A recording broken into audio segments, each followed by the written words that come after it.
Kære Kirstine, jeg har lavet et lille julehjerte til dig.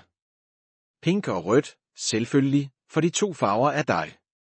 Den pinke sprudlen, der løfter sprogarbejdet op i lyset, og den røde varme, der får selv usikre elever til at turde tage et skridt mere.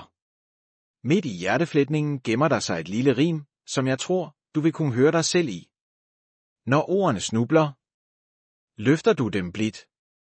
Når mod vakler, finder du det skridt. Med pink puls og læselyst. Giver du læring hjerterøst. Det er lige præcis den måde, du møder mennesker på, grinende, glødende og så naturligt nærværende, at rummet altid bliver lidt lettere at være i. Man mærker dig, før man helt registrerer det, på den gode måde.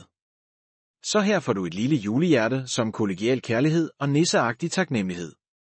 En påmindelse om, at sprogets veje bliver blødere og modigere, når ensom der går ved siden af. Glædelig jul, kære Kirstine. Hr. Nissen Nista Nissen Hjertevid.